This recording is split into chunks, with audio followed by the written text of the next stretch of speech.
Politicians think you don't need SUVs. I don't recall seeing an office on the ballot called nanny, but a lot of politicians are sure vying for the title. They are fixated on dictating what their subjects need. I'm sorry, I meant constituents. Or was I right the first time? Yeah. Let's get back to magazines. Only first responders need more than X number of rounds in the magazine, say these politicians. And they don't know the difference between a magazine and a clip. No disrespect intended to our law enforcement officers. But when someone is trying to harm you and your family, you are the first responder.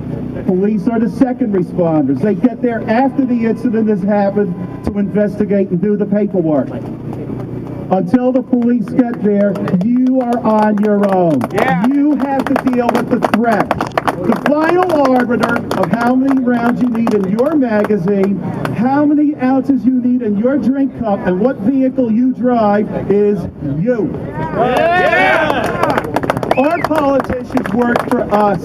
We are their boss. We do not work for them. We are citizens, not subjects. Our founding fathers did not specify a magazine capacity limit or firearm type in the Constitution. They did not say you can only have single-shot flintlock muzzleloaders. 100 years from now, our ARs, AKs, and military pattern rifles might be museum pieces, like the flintlocks of our revolution. The Second Amendment guarantees you the right to keep and bear the modern arms of the era in which you live. And let us not forget, the Civil War was the bloodiest war in our history. We may have lost 55,000 men in Vietnam, but in Gettysburg, we lost 57,000 in 3 days with Gatling guns and Henry rifles, primitive weapons by our standards today. To say that the Second Amendment only applies to the weapons of the era in which it was written is akin to saying the First Amendment only applies to the Gutenberg printing press. That is patently absurd. Imagine being told that Facebook and Twitter are too dangerous to use, that the government is cutting the internet. It sounds asinine, doesn't it? But it happens in tyrannies all over the world. It happens now. And if we let this administration and its helpers have their way, it will happen here. It has been said that power corrupts, and absolute power corrupts absolutely. The establishment of both parties have become addicted to their own power and crony capitalism. Today, we stand before the office of a man who betrayed the conservative principles on which he ran. He joined ranks with and voted like a Democrat on so many issues. It makes little difference anymore if a Democrat holds the office or if a Republican does.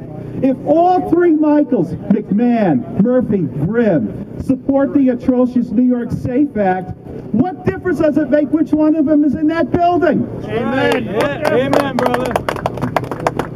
38 years ago, Ronald Reagan spoke about this very issue. President Reagan had been a Democrat all his life. He became a Republican, in his words, not because the parties were the same, but because they are different. In his 1975 address to Young Americans for Freedom, President Reagan said, "Let's have a new first party, a Republican Party, raising a banner of bold colors, no pale pastels. A banner instantly recognizable as standing for certain values which will not be compromised." For us, the Second Amendment is one of those certain values which will not be compromised. A Republican who compromises on this value is not worthy of being called a Republican. We are tired of rhinos. We are finished with going along to get along. We don't want pale pastels. The time for bold colors is now.